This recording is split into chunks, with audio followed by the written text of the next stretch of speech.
ಅಷ್ಟರಲ್ಲೇ ಸೂರ್ಯ ಕೂಡ ಹೊರಗೆ ಬರ್ತಾ ಚಾಪ ರೆಡಿಯಾಗಿದೆ ಅಂತಂದ ಸೂರ್ಯ ಸೀರಿಯಸ್ ಆಗಿ.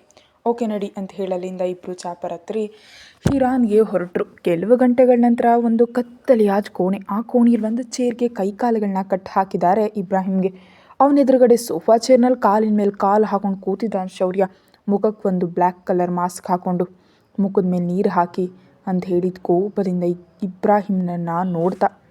ಅವರು ಓಕೆ ಗೋಸ್ಟ್ ಅಂತ ಹೇಳಿ ಒಬ್ಬ ಇಬ್ರಾಹಿಂ ಜುಟ್ಟು ಹಿಡಿದು ಪಕ್ಕಕ್ಕೆ ಎತ್ತಿದ್ರೆ ಇನ್ನೊಬ್ಬ ಬಿಸಿ ಬಿಸಿ ನೀರನ್ನು ಇಬ್ರಾಹಿಂ ಮುಖದ ಮೇಲೆ ಬೀಳುವಂತ ಹಾಕ್ದ. ಅಷ್ಟೊತ್ತಿಗೆ ಉರಿ ಉರಿ ಅಂತ ಅರಿಸ್ತಿದ್ದಾನೆ ಇಬ್ರಾಹಿಂ. ಶೌರ್ಯ ಅವನ ಕಡೆ ಕೋಪದಿಂದ ನೋಡ್ತಾ ಅವನನ್ನು ಬಿಟ್ಟು ಪಕ್ಕಕ್ಕೆ ಹೋಗಿ ಅಂತ ಹೇಳ್ದ ಸೀರಿಯಸ್ ಆಗಿ. ಇಬ್ರಾಹಿಂ ತನ್ನ ನೋವನ್ನು ಪಕ್ಕಕ್ಕಿಟ್ಟು, ಏನು ನಿನಗೆ ನಾನು ಹೆದರಬೇಕಾ? ನಿನ್ನಂಥವ್ರು ನಾನು ತುಂಬ ಜನರು ನೋಡಿದ್ದೀನಿ, ನಿನ್ನೆ ಮೊನ್ನೆ ಬಂದವನು ನೀನು ಅಂತ ಧೈರ್ಯ ತುಂಬಿಕೊಳ್ತಾ ಹೇಳ್ದ. ಇಬ್ರಾಹಿಂ ಮಾತು ಗಟ್ಟಿಯಾಗಿ ನಕ್ಕ ಶೌರ್ಯನ ನಗುವಿಗೆ ಅಲ್ಲಿರೋ ಎಲ್ರಿಗೂ ನಡುಕ ಶುರುವಾಯಿತು. ಏನೋ ನಿಂಧೈರ್ಯ ಅಂತ ಕೇಳಿದ ಇಬ್ರಾಹಿಂ ಶೌರ್ಯನನ್ನು ನೋಡ್ತಾ. ಶೌರ್ಯ ಎದ್ದವನ ಹತ್ರ ಹೋಗಿ ನಿನಗೊಂದು ಸಣ್ಣ ಸಿನಿಮಾ ತೋರಿಸ್ತೀನಿ ಅನ್ನುತ್ತಾ ತನ್ನ ಮನುಷ್ಯರ ಕಡೆ ನೋಡೋಷ್ಟರಲ್ಲಿ ಅವರು ಒಂದು ಮೊಬೈಲ್ ತಂದು ಕೊಟ್ಟರು ಶೌರ್ಯನಿಗೆ. ಗೋಸ್ಟ್ ಏನು ಮಾಡ್ತಿದ್ಯಾ ಅಂತ ಕೇಳಿದ ಇಬ್ರಾಹಿಂ ಸ್ವಲ್ಪ ಭಯದಿಂದಲೇ. ಅಯ್ಯೋ ನೀನು ನನಗೆದ್ರೋದೇನೋ, ನಿನ್ನೆ ಮೊನ್ನೆ ಬಂದವನಲ್ವ ನಾನು ಅಂದ ಶೌರ್ಯ ಕೂಲಾಗಿ ಫೋನ್ನಲ್ಲಿ ಏನೋ ವಿಡಿಯೋ ಓಪನ್ ಮಾಡ್ತಾ. ನೀನು ನನ್ನನ್ನು ಏನು ಮಾಡೋದಕ್ಕೆ ಸಾಧ್ಯ ಇಲ್ಲ ಗೋಸ್ಟ್, ಆಲ್ರೆಡಿ 20 ಜನ ಹುಡುಗಿಯರು ದೇಶ ದಾಟಿರ್ಬೋದು ಅಂದ ಇಬ್ರಾಹಿಂ. ಶೌರ್ಯ ಮಾತ್ರ ನಿಜವಾಗ್ಲೂ ತನಗೂ ಅದಕ್ಕೂ ಸಂಬಂಧನೇ ಇಲ್ಲ ಎನ್ನುವಂತೆ ಫೋನ್ನಲ್ಲಿ ಯಾರಿಗೋ ಮೆಸೇಜ್ ಮಾಡ್ತಾನೆ ಇದ್ದಾನೆ. ನಾನಿಲ್ಲಿ ಮಾತಾಡ್ತಿದ್ರೆ ನಿಜವಾಗ್ಲೂ ನಿನಗೆ ಕೇಳಿಸಲ್ವಾ? ನಿನ್ನ ಕೆಲಸ ನೀನು ಮಾಡ್ತಿದ್ಯಾ ಅಂದ ಇಬ್ರಾಹಿಂ ಅಸಹನೆಯಿಂದ. ಶೌರ್ಯ ಏನು ಮಾತಾಡಿದೆ ಜಸ್ಟ್ ಒಂದು ವಿಡಿಯೋ ಆನ್ ಮಾಡಿ ಇಬ್ರಾಹಿಂ ಮುಂದೆ ಇಟ್ಟ. ಯು ಆರ್ ಕರೆಕ್ಟ್ ಇಬ್ರಾಹಿಂ, ನೀನು ಹೇಳಿದ ಹಾಗೆ ಆ ಹುಡುಗಿಯರು ದೇಶ ದಾಟಿ ಹೊರಟೋದ್ರು, ಆದರೆ ಲೆಕ್ಕ ಮಾತ್ರ ತಪ್ಪಿತು. ಸೋ ಬ್ಯಾಡ್. ಒಟ್ಟು 20 ಅಲ್ಲ 22 ಜನ ಅಂದ ಶೌರ್ಯ. ಏನು ಮಾತಾಡ್ತಿದ್ಯಾ ಅಂತ ಕೇಳಿದ ಇಬ್ರಾಹಿಂ ಡೌಟಾಗಿ. ನೋಡು ನೀನು ಗೊತ್ತಾಗುತ್ತೆ ಅಂತ ಹೇಳಿ ಆ ವಿಡಿಯೋ ಆನ್ ಮಾಡಿದ ಶೌರ್ಯ. ಅಲ್ಲಿ ಅವನ 20 ವರ್ಷದ ಮಗಳು ಮತ್ತು 18 ವರ್ಷದ ಅವನ ತಮ್ಮನ ಮಗಳು ಕೂಡ ಇದ್ದಾರೆ. ಏಯ್ ಅವರು ನನ್ನ ಮಗಳು, ಅವ್ರನ್ನ ಬಿಟ್ಟು ಬಿಡು ಗೋಸ್ಟ್, ನಿನಗೆ ಬೇಕಾಗಿದ್ದು ನಾನಲ್ವಾ, ಅವ್ರ ಲೈಫ್ ಹಾಳಾಗುತ್ತೆ ಪ್ಲೀಸ್ ಗೋಸ್ಟ್ ಅಂತ ರಿಕ್ವೆಸ್ಟ್ ಮಾಡ್ತಿದ್ದಾನೆ ಇಬ್ರಾಹಿಂ. ಏನೋ ನಿನಗೆ ಮಾತ್ರನಾ ಮಗಳು, ಅವ್ರಿಗೆ ಜೀವನ ಇಲ್ವಾ ಅಂತ ಮಿಕ್ಕ ಹುಡುಗಿಯರ ಕಡೆ ತೋರಿಸ್ತಾ, ಅವರು ಮಾತ್ರ ಒಬ್ಬ ತಂದೆ ಮಗಳಿಂದ ಅಲ್ವಾ, ನಿನಗೊಂದು ರೂಲ್, ಆ ತಂದೆಯರಿಗೆ ಬೇರೆ ಇನ್ನೊಂದು ರೂಲ್ ಇರುತ್ತಾ, ಅದೇನೋ ಇರುತ್ತೆ ಅಲ್ವಾ, ಅವ್ರಿಗೂ ಅನುಭವಿಸು ನೀನೇನು ಅಂತೇಳಿ ಅಲ್ಲಿರೋರ್ಗೆ ಸನ್ನೆ ಮಾಡಿದ ಶೌರ್ಯ. ಅವ್ರ ಕೈಗಳಿಗೆ ಗ್ಲೌಸ್ ಹಾಕೊಂಡು ಕೆಲವು ಜಲಗಳನ್ನ ತೆಗೆದು ಅವನ ಮೇಲೆ ಹಾಕಿದ್ರು. ಗೋಸ್ಟ್ ಪ್ಲೀಸ್ ಗೋಸ್ಟ್ ಬಿಟ್ಬಿಡು, ನನ್ನ ಮಕ್ಕಳನ್ನ ಬಿಟ್ಟುಬಿಡು ಅಂತ ಅಂತಿದ್ದಂತೆ ಗಟ್ಟಿಯಾಗಿ ನಗ್ತಾ, ಹಾಗಾದರೆ ಈ ಪೇಪರ್ಸ್ ಮೇಲೆ ಸೈನ್ ಮಾಡು ಅಂದ ಶೌರ್ಯ. ಇಬ್ರಾಹಿಂ ಆ ಪೇಪರ್ಸ್ ನಿಜಕ್ಕೂ ಏನಂತ ಕೂಡ ನೋಡದೆ ಫಾಸ್ಟಾಗಿ ಸೈನ್ ಮಾಡಿ, ಗೋಸ್ಟ್ ಪ್ಲೀಸ್ ಗೋಸ್ಟ್ ನನ್ನ ಬಿಟ್ಬಿಡು, ಇನ್ನೆಂದೂ ಇಂಥ ಕೆಲಸಗಳನ್ನ ಮಾಡಲ್ಲ ಅಂತ ಬೇಡ್ಕೊಳ್ತಿದ್ದಾನೆ. ಅಷ್ಟರಲ್ಲೇ ಆ ಜಲ ಅವನ ರಕ್ತವನ್ನು ಹೀರ್ತಿದೆ. ಗಟ್ಟಿಯಾಗಿ ನಗ್ತಾ ತನ್ನ ರಿವಾಲ್ವರ್ ತೆಗೆದು ಶೂಟ್ ಮಾಡಿದ ಶೌರ್ಯ ಇಬ್ರಾಹಿಂಗೆ. ಈ ಬಾಡಿಯನ್ನು ಇಲ್ಲಿಂದ ತೊಗೊಂಡು ಹೋಗಿ ಫೋಟೋಸ್ ತೆಗೆದು ಎಲ್ರಿಗೂ ಶೇರ್ ಮಾಡಿ, ಇನ್ನೊಂದು ಹೆಣ್ಮಕ್ಳ ತಂಟೆಗೆ ಬರಬೇಕಂದ್ರೂ ಪ್ರತಿಯೊಬ್ಬ ನನ್ನ ಮಗನಿಗೂ ಪ್ಯಾಂಟ್ ಒದ್ದೆ ಆಗಬೇಕು ಅಂತ ಹೇಳಿದ ಶೌರ್ಯ. ಸರಿ ಗೋಸ್ಟ್ ಅಂತ ಹೇಳಿ ಅಲ್ಲಿಂದ ಹೊರಟು ಹೋದ್ರವರು. ಅಲ್ಲಿವರೆಗೂ ಆ ಹುಡುಗಿಯರ ಜೊತೆಯಲ್ಲೇ ಪ್ರಜ್ಞೆ ಇಲ್ಲದೆ ಬಿದ್ದಿದ್ದಂತ ಆಗಿದ್ದ ಆ ಇಬ್ಬರು ಹುಡುಗಿಯರು ಫೋನ್ನಲ್ಲೇ ಇಬ್ರಾಹಿಂನ ನೋಡಿ ಅಳ್ತಾ, ಯಾಕೆ ಪಪ್ಪ ಹೀಗೆ ಮಾಡಿದ್ರಿ, ಇಷ್ಟು ಜನರ ಲೈಫ್ ಸ್ಪಾಯಿಲ್ ಮಾಡಿದ್ರಿ ನೀವು, ಇಷ್ಟು ದಿನ ನಾವು ಆ ದುಡ್ಡನ್ನು ಅನುಭವಿಸ್ತಿದ್ವಾ ಅಂತ ಅಳ್ತಾ ಅಲ್ಲೇ ಉಳಿದುಕೊಂಡ್ರು ಆ ಇಬ್ಬರು ಹುಡುಗಿಯರು. ಈಗ ನೋಡಿ, ನಿಮ್ಮ ತಂದೆ ಹೆಸರಿನಲ್ಲಿರೋ ಆಸ್ತಿಗಳೆಲ್ಲ ಅವರ ವತಿಯಿಂದ ತೊಂದರೆ ಅನುಭವಿಸೋದು ಕುಟುಂಬಗಳಿಗೆ ಟ್ರಾನ್ಸ್ಫರ್ ಮಾಡಿದ್ದೀವಿ.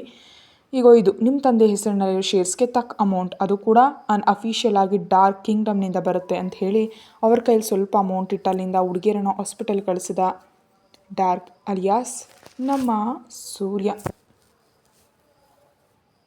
ಶೌರ್ಯ ಕಾಲ್ ಮಾಡೋ ಅಷ್ಟರಲ್ಲೇ ಡನ್ ಕಮಿಂಗ್ ಅಂತ ಹೇಳಿಬಿಟ್ಟು ಅಲ್ಲಿಂದ ಸ್ಟಾರ್ಟ್ ಆಗಿ ಶೌರ್ಯನ ಹತ್ರ ಬಂದ ಸೂರ್ಯ. ಇಬ್ಬರು ಸೇರಿ ತಿರುಗಿ ಮನೆಗೆ ತಲುಪಿದ್ರು ಬೆಳಗ್ಗೆ 7 ಗಂಟೆ ಅಷ್ಟರಲ್ಲಿ. ತನ್ನ ರೂಮಿಗೆ ಬಂದು ನೋಡೋ ಅಷ್ಟರಲ್ಲಿ ಹಾಯಾಗಿ ಪ್ರಶಾಂತವಾಗಿ ನಿದ್ರೆ ಮಾಡ್ತಿರೋ ತ್ರಿಷಾ ಕಾಣಿಸಿದ್ಲು. ಅಷ್ಟೊತ್ತಿನವರೆಗೂ ಇದು ತನ್ನ ಕೋಪದ ಜಾಗದಲ್ಲಿ ತನಗೆ ತಿಳಿಯದೆ ಒಂದು ಸಣ್ಣ ಕಿರುನಗೆ ಬಂತು. ಮೆಲ್ಲಗಳನ್ನ ಎತ್ಕೊಂಡು ಮತ್ತೆ ನೆಲದ ಮೇಲೆ ಮಲಗಿಸ್ತಾ ಶೌರ್ಯ ಏನು ತಿಳಿದವನು ಹಾಗೆ ಮತ್ತೆ ಬೆಡ್ ಮೇಲೆ ಮಲ್ಕೊಂಡ. ತನ್ನ ಬೆಡ್ ಪೂರ್ತಿ ತ್ರಿಷಾ ಯೂಸ್ ಮಾಡಿದ ಪರ್ಫ್ಯೂಮ್ ಸ್ಮೆಲ್ ಬರ್ತಿರೋದ್ರಿಂದ ತ್ರಿಷಾ ಪ್ರೆಸೆನ್ಸ್ ಫೀಲ್ ಆಗ್ತಾ ಹಾಗೆಯೇ ಮಲಗಿಬಿಟ್ಟ ಶೌರ್ಯ. ಸ್ವಲ್ಪ ಹೊತ್ತಿಗೆ ಅಕ್ಷರ ಬಂದು ಡೋರ್ ನಾಕ್ ಮಾಡಿದಿಂದ ಎದ್ದು ಬತ್ತದಿಂದ ಹೋಗಿ ಡೋರ್ ಓಪನ್ ಮಾಡಿದ್ಲು ತ್ರಿಷಾ. ಗುಡ್ ಮಾರ್ನಿಂಗ್ ಅದಕ್ಕೆ ಅಂತ ನಗ್ತಾ ವಿಶ್ ಮಾಡಿದ ಅಕ್ಷರನ ನೋಡ್ತಾ ಗುಡ್ ಮಾರ್ನಿಂಗ್ ಅಕ್ಕಿ ಅಂತ ತಿರುಗಿ ನಗ್ತಾ ವಿಶ್ ಮಾಡಿದ್ಲು ತ್ರಿಷಾ ಕೂಡ. ತ್ರಿಷಾನ ಅಬ್ಸರ್ವ್ ಮಾಡಿದಂಥ ಅಕ್ಷರ ಸೀರಿಯಲ್ನಲ್ಲಿರೋದ್ರಿಂದ ಆ್ಯಂಡ್ ದಿನ ಬೆಳಗ್ಗೆನೇ ಹೇಳೋ ನಮ್ಮ ಹುಡುಗಿ ಇಷ್ಟರವರೆಗೂ ಇನ್ನೂ ಹೇಳ್ದಿರೋದ್ರಿಂದ ಇವ್ರು ಹ್ಯಾಪಿ ಆಗಿದ್ದಾರೆ ಅಂತ ಅಂದ್ಕೊಂಡು ಅದಕ್ಕೆ ಈ ಸೀರೆ ತೊಗೋ ಹೋಗಿ ಫ್ರೆಶ್ ಅಪ್ ಆಗಿ ಬಾ ಅಂತ ಹೇಳಿ ಅಲ್ಲಿಂದ ಹೊರಟೋದ್ಲು. ತ್ರಿಷಾ ಸೀರೆಯನ್ನು ತೊಗೊಂಡು ಮತ್ತೆ ರೂಮ್ ಡೋರ್ ಲಾಕ್ ಮಾಡಿ ವಾಶ್ರೂಮ್ಗೆ ಹೋದ್ಲು ಫ್ರೆಶ್ ಆಗೋದಕ್ಕೆ. ಶೌರ್ಯ ಮಾತ್ರ ರಾತ್ರಿ ಇಡೀ ನಿದ್ರೆ ಇಲ್ಲದೆ ಇರೋದ್ರಿಂದ ಹಾಯಾಗಿ ಮಲಗಿದ್ದಾನೆ. ಈಗ ಆ ದಿನ ಸಂಡೇ ಆಗಿದ್ದರಿಂದ ಆಫೀಸ್ ಕೂಡ ಇಲ್ಲದೆ ಇರೋದ್ರಿಂದ ಸ್ವಲ್ಪ ರಿಲ್ಯಾಕ್ಸ್ಡ್ ಆಗಿ ಇದ್ದಾನೆ ನಮ್ಮ ಬಾಸ್. ತ್ರಿಷಾ ಫ್ರೆಶ್ ಆಗಿ ಕೆಳಗೆ ಬಂದುಬಿಟ್ಲು. ಅಲ್ಲಿ ಅಕ್ಷರ ಶಾರದಾ ಅವರಿರೋದ್ರಿಂದ ಅವ್ರ ಜೊತೆ ಮಾತಿನಲ್ಲಿ ಬಿದ್ದು ಹೋದ್ಲು. ಶೌರ್ಯ ಮಾತ್ರ ಹಾಯಾಗಿ ಮಲಗಿದ್ದಾರೆ. ಆ ದಿನ ಈವ್ನಿಂಗ್ ಅಮ್ಮ ನಾವಿನ್ನೂ ನಮ್ಮ ಮನೆಗೆ ಹೋಗ್ತೀವಿ ಅಂತಂದ ಶೌರ್ಯ ಶಾರದಾ ಅವ್ರ ಹತ್ರ. ಅದೇನು ಮಗನೇ ಅಷ್ಟರಲ್ಲೇ ಅಂತ ಕೇಳಿದ್ರು ಶಾರದಾ ಅವರು ಸ್ವಲ್ಪ ಬೇಸರದಿಂದ. ಪ್ಲೀಸ್ ಅಮ್ಮ ಅಂದ ಶೌರ್ಯ ರಿಕ್ವೆಸ್ಟ್ ಆಗಿ. ಒಪ್ಕೋಬೇಡಿ ಅತ್ತಮ್ಮ, ಅವ್ರಿಗೆ ಇವಾಗ ತಾನೇ ಮದುವೆ ಆಗಿದ್ದು, ಅದು ಅಂದ್ಕೊಳ್ಳೋದ ಪರಿಸ್ಥಿತಿಯಲ್ಲಿ ಅವರಿಗೆ ಸ್ವಲ್ಪ ಪ್ರೈವಸಿ ಬೇಕಲ್ವ ಒಬ್ರನ್ನೊಬ್ರು ಅರ್ಥ ಮಾಡ್ಕೊಳ್ಳೋಕ್ಕೆ ಅಂದ ಸೂರ್ಯ. ಶಾರದಾ ಅವ್ರು ಸ್ವಲ್ಪ ಹೊತ್ತು ಆಲೋಚಿಸಿ ಸರಿ ಹಾಗಾದರೆ ಹೋಗಿ, ಆದರೆ 16 ದಿನದ ಹಬ್ಬ ಆದಮೇಲೆ ನೀವು ಹೋಗೋದು ಅಂದರು ಶಾರದಾ ಅವರು ಪ್ರೀತಿಯಿಂದ. ಆದರೆ ಅಮ್ಮ ಅದಲ್ಲ ಅಂತ ಇನ್ನು ಏನೋ ಮಾತಾಡೋಷ್ಟರಲ್ಲಿ ಅವ್ರ ಮಧ್ಯೆ ಬಾಯಿ ಹಾಕಿ ಇನ್ನು ಇಲ್ಲಿಗೆ ಈ ಟಾಪಿಕ್ ಮುಗಿಸಿದ್ರೆ ಒಳ್ಳೆಯದು ಮಗನೇ ಅಂತ ಹೇಳಿಬಿಟ್ಟು ಪೂಜಾ ರೂಮ್ಗೆ ಒಟ್ಟು ಹೋದರು ಆಕೆ. ಸೂರ್ಯನ ಕರ್ಕೊಂಡು ಹೊರಗಡೆ ಹೋದ್ಲು ಅಕ್ಷರ, ಸ್ವಲ್ಪ ಶೌರ್ಯನಿಗೆ ಮತ್ತು ತ್ರಿಷಾಗೆ ಪ್ರೈವಸಿ ಸಿಗಲಿ ಅಂತ. ತ್ರಿಷಾಳ ಕೈ ಹಿಡಿದು ರೂಮ್ನೊಳಗೆ ಎಳ್ಕೊಂಡು ಹೋದ ಶೌರ್ಯ. ರೂಮಿಗೆ ಹೋಗಿ ಡೋರ್ ಲಾಕ್ ಮಾಡಿ ತ್ರಿಷಾಳನ್ನು ನೋಡ್ತಿದ್ದಾನೆ. ತ್ರಿಷಾ ಮಾತ್ರ ತಲೆ ಕೆಳಗೆ ಹಾಕೊಂಡು ನಿಂತಿದ್ದಾಳೆ ಸ್ವಲ್ಪ ಭಯದಿಂದ. ಇಲ್ಲಿ ಇನ್ನೂ ನಾವು 2 ವೀಕ್ಸ್ ಇರಬೇಕು, ಸೊ ಇಷ್ಟು ದಿನ ನಾವು ನಿಜವಾದ ಗಂಡ ಹೆಂಡತಿ ಆಗಿದ್ದೀವಿ ಅಂತ ನಮ್ಮಮ್ಮ ತಂಗಿಗೆ ನಂಬಿಸ್ಬೇಕು. ಅವರಿದ್ದಾಗ ಮಾತ್ರ ನಾನು ನಿನ್ನ ಜೊತೆ ಕ್ಲೋಸ್ ಆಗಿರ್ತೀನಿ, ಅದನ್ನು ನೀನು ಮನಸ್ಸಿಗೆ ತೊಗೋಬೇಡ ಅಂತ ತಾನು ಹೇಳಬೇಕು. ಅದನ್ನು ಹೇಳಿಬಿಟ್ಟು ತ್ರಿಷಾಳ ಮುಖವನ್ನು ಕೂಡ ನೋಡದೆ ಅಲ್ಲಿಂದ ಹೊರಟೋದ. ತ್ರಿಷಾ ಮಾತ್ರ ಹೊರಡ್ತಿದ್ದ ಶೌರ್ಯನ ಕಡೆ ನೋಡ್ತಿದ್ದಾಳೆ, ಯಾವುದೇ ಭಾವನೆ ಇಲ್ಲದೆ. ನಿಜಕ್ಕೂ ಏನಿತ್ತು ನನ್ನ ಲೈಫ್ ಕೃಷ್ಣ, ಯಾಕೆ ನನಗೆ ಹೀಗಾಗಬೇಕು, ಯಾಕೆ ನಾನೇ ಯಾವಾಗಲೂ ಸಫರ್ ಆಗಬೇಕು ಅಂದ್ಕೊಳ್ತಾ ಅಳ್ತಾ ಇದ್ದಾಳೆ ತ್ರಿಷಾ. ಶೌರ್ಯ ಅಲ್ಲಿಂದ ಸ್ಟಡಿ ರೂಮ್ ಹೊರಟೋ ಕೆಲವು ಪೆಂಡಿಂಗಿಂದ ಫೈಲ್ಸ್ ಚೆಕ್ ಮಾಡೋ ಕೆಲಸದಲ್ಲಿ ಬಿದ್ದು ಹೋದ.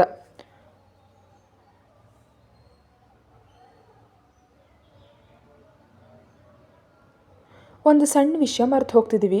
ಅದೇನೆಂದರೆ ಕೆಲವು ಎಪಿಸೋಡ್ಸ್ ಬ್ಯಾಕ್, ಅಂದರೆ ಈ ಮಧ್ಯದ ಎಪಿಸೋಡ್ಸ್ನಲ್ಲಿ ಶೌರ್ಯ ತ್ರಿಷಾ ಹತ್ರ ಕೆಲವು ಪೇಪರ್ಸ್ ಮೇಲೆ ಸೈನ್ ಮಾಡಿಸ್ಕೊಂಡಿದ್ನಲ್ಲ, ಅವು ಯಾವ ಪೇಪರ್ಸ್ ಅಂತ ಕರೆಕ್ಟಾಗಿ ಗೆಸ್ ಮಾಡಿದ್ರೆ ಅದ್ಭುತವಾದ ಒಂದು ಸರ್ಪ್ರೈಸ್ ಗಿಫ್ಟ್ ಪ್ಲ್ಯಾನ್ ಮಾಡಿದ್ದೀನಿ. ಯಾರಾದರೂ ಕರೆಕ್ಟಾಗಿ ಗೆಸ್ ಮಾಡ್ತಾರಾ ನೋಡೋಣ. ಶೌರ್ಯ ಅಲ್ಲಿಂದ ಸ್ಟಡಿ ರೂಮ್ಗೆ ಹೊರಟೋ ಕೆಲವು ಪೆಂಡಿಂಗ್ ಇದ್ದ ಫೈಲ್ಸ್ ಚೆಕ್ ಮಾಡೋ ಕೆಲಸದಲ್ಲೇ ಬ್ಯುಸಿ ಇದ್ದ. ನೈಟ್ಗೆ ಎಲ್ಲರೂ ಸೇರಿ ಡಿನ್ನರ್ ಮಾಡ್ತಿದ್ದಾರೆ. ಎಲ್ರಿಗೂ ತ್ರಿಷಾ ಹಳೆ ಬಡಿಸ್ತಿದ್ದಾಳೆ. ಅದಕ್ಕೆ ಎಲ್ಲ ಇಲ್ಲೇ ಇದೆ ಅಲ್ವಾ, ನೀನು ಕೂಡ ಬಂದು ಕೂತ್ಕೋ, ಎಲ್ಲರೂ ಸೇರಿ ತಿನ್ನೋಣ ಅಂದ್ಲು ಅಕ್ಷರ ನಗ್ತಾ. ಅಯ್ಯೋ ಪರವಾಗಿಲ್ಲ ಅಕ್ಷರ, ನಾನು ಆಮೇಲೆ ತಿಂತೀನಿ, ಮುಂಚೆ ನೀವು ತಿನ್ನಿ ಅಂತಂದ್ಲು ತ್ರಿಷಾ. ನೀನು ಕೂತ್ಕೋತಾಯಿ ಮುಂಚೆ ಅಂತ ಶಾರದಾ ಅವರು ಕೂಡ ಮಾತಾಡಿ ಕೇಳಿದ್ರಿಂದ ಇನ್ನೂ ತಪ್ಪದೆ ಶೌರ್ಯನ ಪಕ್ಕದಲ್ಲೇ ಕೂತ್ಕೊಂಡ್ಲು ತ್ರಿಷಾ. ತನ್ನ ಪ್ಲೇಟ್ನಲ್ಲಿ ಒಂದು ಚಪಾತಿ ಕುರ್ಮಾ ಹಾಕ್ಕೊಂಡು ತಿಂತಿದ್ದಾಳೆ. ಎಲ್ಲರೂ ಮಾತಾಡ್ಕೊಳ್ತಾ ತಿಂತಾ ಇದ್ದಾರೆ. ತ್ರಿಷಾಗ ಆ ವಾತಾವರಣ ಎಲ್ಲ ಹೊಸದಾಗಿ ಮತ್ತು ಹ್ಯಾಪಿ ಆಗಿತ್ತು. ಆ ಚಪಾತಿ ತಿಂದು ಹೇಳ್ತಿದ್ರೆ ಅಕ್ಷರ ತ್ರಿಷಾಳನ್ನು ನೋಡಿ ಕೋಪದಿಂದ ಅತ್ಗೆ ಅಂತ ಅರ್ಚಿದ್ಲು. ತ್ರಿಷಾಗ ಒಂದೇ ಸಾರಿ ಗುಂಡಿಗೆ ಎಲ್ಲ ಜಲ್ಲಂದಂತಾಯಿತು ಅಕ್ಷರಾಗ ಅರ್ಚಿದ್ದಕ್ಕೆ. ಏನಾಯ್ತು ಅಕ್ಷರ ಅಂತ ಕೇಳಿದ್ಲು ತ್ರಿಷಾ ಸ್ವಲ್ಪ ಭಯದಿಂದಲೇ. ಏನಿದು ಈ ತಿಂಡಿ, ತುಂಬ ಜಾಸ್ತಿ ತಿಂದುಬಿಟ್ಟಿದೀಯಾ ಅಂತ ವ್ಯಂಗ್ಯವಾಗಿ ಮಾತಾಡಿದ್ಲು ಅಕ್ಷರ. ಅದು ನನಗಷ್ಟೇ ಸಾಕು ಅಕ್ಷರ, ಇದಕ್ಕಿಂತ ಹೆಚ್ಚಾಗಿ ನಾನು ತಿನ್ನಲ್ಲ ಅಂದ್ಲು ತ್ರಿಷಾ. ಒಂದು ಚಪಾತಿ ಹೇಗೆ ಸಾಗಕ್ಕತ್ತಮ್ಮ ನಿನಗೆ ಅಂತ ಕೇಳಿದ ಸೂರ್ಯ. ಅಂದರೆ ಅಣ್ಣ ನನಗೆ ಸಣ್ಣ ವಯಸ್ಸಿನಿಂದಲೂ ಹಾಗೆ ಫುಡ್ ಹಾಕ್ತಿದ್ರು, ದಿನಕ್ಕೆ 1 ಹೊತ್ತು ಮಾತ್ರ, ಆ್ಯಂಡ್ ಒಂದೊಂದು ಸಾರಿ ಅದರಲ್ಲೂ ಕೂಡ ತುಂಬ ಸಾಲ್ಟ್ ಹಾಕ್ಬಿಡ್ತಿದ್ರು. ಅದು ತಿಂದಿದ್ರೆ ಬಲವಂತವಾಗಿ ಬಾಯಿಗೆ ತುರುಕ್ತಿದ್ರು ಅಂತ ಹೇಳಿದ್ಲು ತ್ರಿಷಾ. ಒಳಗೆ ಹೇಳ್ತಿರುವಾಗ ಅವಳ ಗಂಟಲಿನಲ್ಲಿ ನಡುಕ ಭಯ ಸ್ಪಷ್ಟವಾಗಿ ತಿಳಿತಿದ್ರೆ ಕೋಪದಿಂದ ಕೈ ಬಿಗಿಕೊಂತು ಶೌರ್ಯನಿಗೆ. ಅದೇನತ್ತಿಗೆ 1 ಹೊತ್ತಾ ಅಂತ ಕೇಳಿದ್ಲು ಅಕ್ಷರ ಕೂಡ ಶಾಕಿಂಗ್ ಆಗಿ. ಹಾಂ ಹೌದು, ಸಣ್ಣ ವಯಸ್ಸಿನಲ್ಲಿ ನಮ್ಮಮ್ಮ ತೀರು ಹೋದ್ಮೇಲೆ ನನ್ನ ಸ್ಕೂಲ್ನಿಂದ ಬಿಡಿಸ್ಬಿಟ್ರು. ನಾನು ತುಂಬ ಗೋಲ್ ಮಾಡ್ತಿದ್ದೆ, ನಾನು ಕೂಡ ಸ್ಕೂಲ್ಗೆ ಹೋಗ್ತೀನಿ, ನಾನು ಕೂಡ ಓದ್ಕೊತೀನಿ ಅಂತ. ಆವಾಗ ಶಕುಂತಲಾ ಅತ್ತೆ, ನೀನು ಸ್ಕೂಲ್ಗೆ ಹೋಗ್ತೀನಿ ಅಂದರೆ ನಿನಗೆ 1 ಹೊತ್ತು ಮಾತ್ರ ಫುಡ್ ಹಾಕ್ತೀನಿ, ಸ್ಕೂಲ್ಗೆ ಹೋಗಲ್ಲ ಅಂದರೆ 3 ಹೊತ್ತು ಹಾಕ್ತೀನಿ ಅಂತ ಹೇಳಿದ್ರು. ನಾನೇನೋ ಸ್ಕೂಲ್ನಲ್ಲಿ ಓದ್ಕೋತೀನಿ ಅಂತ ಹೇಳಿದೆ. ಅಂದಿನಿಂದ ಇಂದಿನವರೆಗೂ ನನಗೆ ಮನೆಯಲ್ಲಿ ಓನ್ಲಿ 1 ಹೊತ್ತು ಮಾತ್ರ ಊಟ ಹಾಕ್ತಿದ್ರು ಅಂದ್ಲು ತ್ರಿಷಾ. ಅದನ್ನು ಕೇಳ್ತಿದ್ದಂಥ ಅಕ್ಷರಾಳಿಗೆ, ಶಾರದಾ ಅವರಿಗೆ, ಸೂರ್ಯನಿಗೆ ತ್ರಿಷಾಳ ಸ್ಥಿತಿ ತಿಳಿದು ಕಣ್ಣಲ್ಲಿ ನೀರು ತುಂಬಿ ಬಂತು. ಆದರೆ ನಮ್ಮ ಬಾಸ್ಗೆ ಮಾತ್ರ ಫುಲ್ಲಾಗಿ BP ರೈಸ್ ಆಗಿಬಿಡ್ತು. ಕೋಪದಿಂದ ಕೈ ಬಿಗಿದಿದ್ದಾನೆ. ಎಷ್ಟರ ಮಟ್ಟಿಗೆ ಅಂದರೆ ನರಗಳೆಲ್ಲ ಹೊರಗೆ ಬರೋ ಹಾಗೆ. ಯಾರಾದರೂ ಸರಿ ಶೌರ್ಯನ ಕಣ್ಣು ನೋಡಿದರೆ ಹೇಳ್ಬೋದು ಅವನು ಎಷ್ಟು ಕೋಪದಲ್ಲಿದ್ದಾನೆ ಅಂತ. ಅದಕ್ಕೆ ಇನ್ನು ಮುಂದೆ ನೀನು ಹ್ಯಾಬಿಟ್ ಚೇಂಜ್ ಮಾಡ್ಕೋ, ಸ್ವಲ್ಪ ಸ್ವಲ್ಪವಾಗಿ ಫುಡ್ ಕ್ವಾಂಟಿಟಿ ಹೆಚ್ಚು ಮಾಡೋತ್ತಿಗೆ, ಆಮೇಲೆ ತುಂಬ ಕಾಂಪ್ಲಿಕೇಶನ್ಸ್ ಬರುತ್ತೆ ನಿನಗೆ ಅಂತ ಅಕ್ಷರಾಣೆ ತ್ರಿಷಾ ವಿನಂತಿಸ್ತಿದ್ರು. ಕೇಳಿದೆ ಇನ್ನೊಂದು ಚಪಾತಿ ತಿನ್ನಿಸಿದ್ಲು. ತ್ರಿಷಾ ಕಣ್ಣಲ್ಲಿ ನೀರು ತುಂಬಿ ಬಂತು. ಶೌರ್ಯ ಎದ್ದು ಅಲ್ಲಿಂದ ಹೊರಟು ಹೋದ.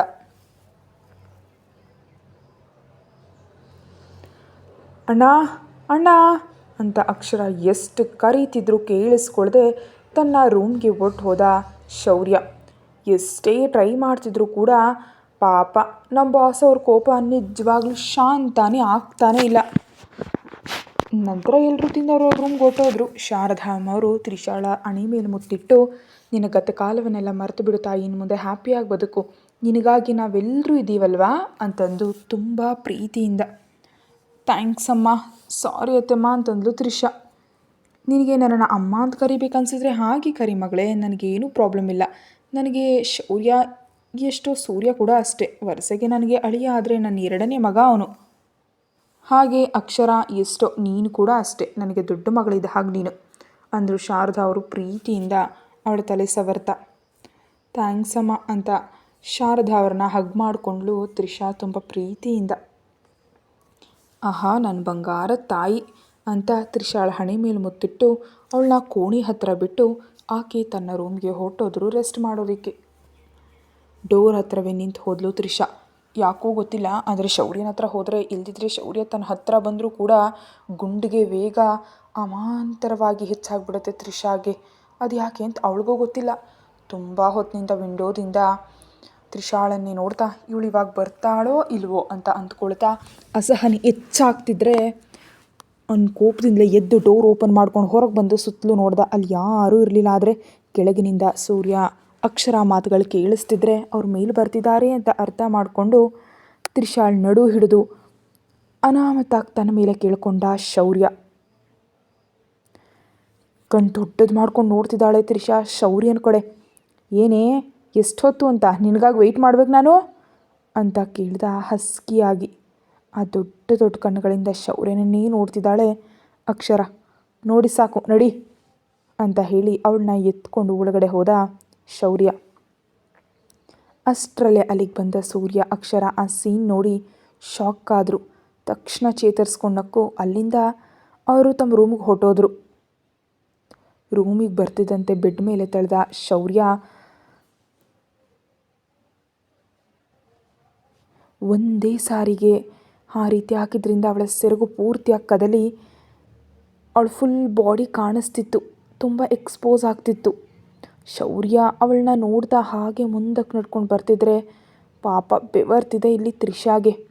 ಎದ್ದು ಸೆರಗು ಹಾಕೊಳ್ಳೋ ಟೈಮ್ಗೆ ಅವಳ ಹತ್ತಿರ ಬಂದ ಶೌರ್ಯ ಅವಳನ್ನ ಬೆಡ್ ಮೇಲೆ ಲಾಕ್ ಮಾಡಿ ಅವಳ ಮೇಲೆ ವಾಲ್ಕೊಂಡ್ಬಿಟ್ಟ. ಕರೆಂಟ್ ಶಾಕ್ ಕೊಡೋದಾಗಿ ಕಾಗೆ ಹಾಗೆ ನಿಂತು ಹೋದ್ಲು ತ್ರಿಷಾ. ಶೌರ್ಯ ತ್ರಿಷಾಳ ಕಣ್ಣುಗಳೊಳಗೆ ನೋಡ್ದ. ಭಯದಿಂದ ಶೌರ್ಯ ಮಾಡಿದ ಕೆಲಸಕ್ಕೆ ಶಾಕ್ ಆಗಿ ಆ ದೊಡ್ಡ ದೊಡ್ಡ ಕಣ್ಣುಗಳನ್ನ ಇನ್ನೂ ದೊಡ್ಡದು ಮಾಡಿ ನೋಡ್ತಾ ಇದ್ದಾಳೆ ತ್ರಿಷಾ. ಶೌರ್ಯ ಮಾತ್ರ ಆ ಕಣ್ಣುಗಳ ಮೇಲೆ ತನ್ನ ತುಟಿಗಳನ್ನ ಒತ್ತದ.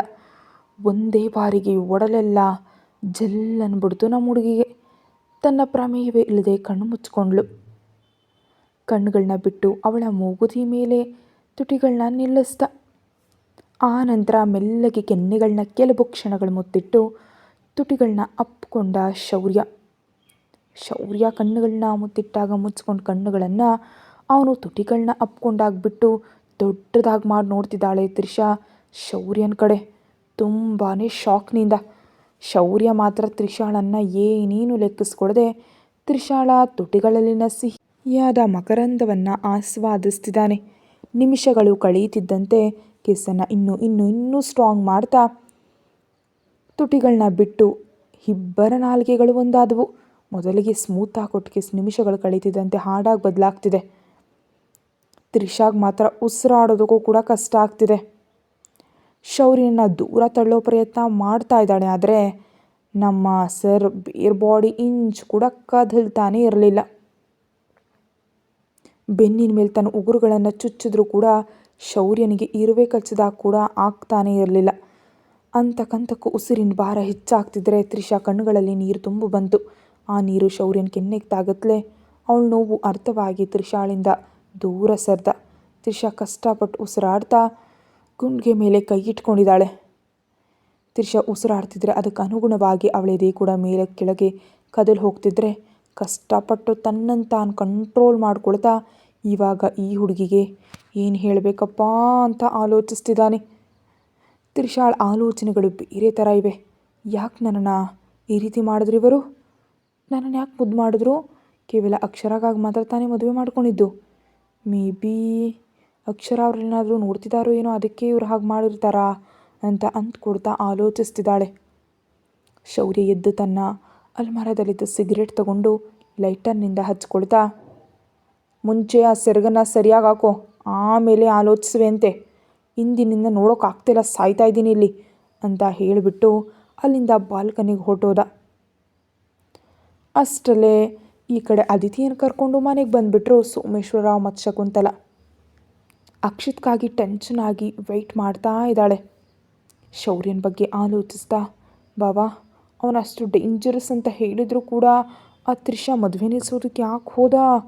ಆದರೂ ಅವನ ತಂಗಿನೇ ಅಷ್ಟು ವೈಲೆಂಟ್ ಆಗಿದ್ರೆ ಅಣ್ಣ ಇನ್ನೆಷ್ಟು ವೈಲೆಂಟ್ ಆಗಿರ್ತಾನೋ ಏನೋ ಅಂತ ಆಲೋಚಿಸ್ತಾ ನಿದ್ರೆ ಬಾರದೆ ಅತ್ತ ಇತ್ತ ತಿರುಗ್ತಿದ್ದಾಳೆ.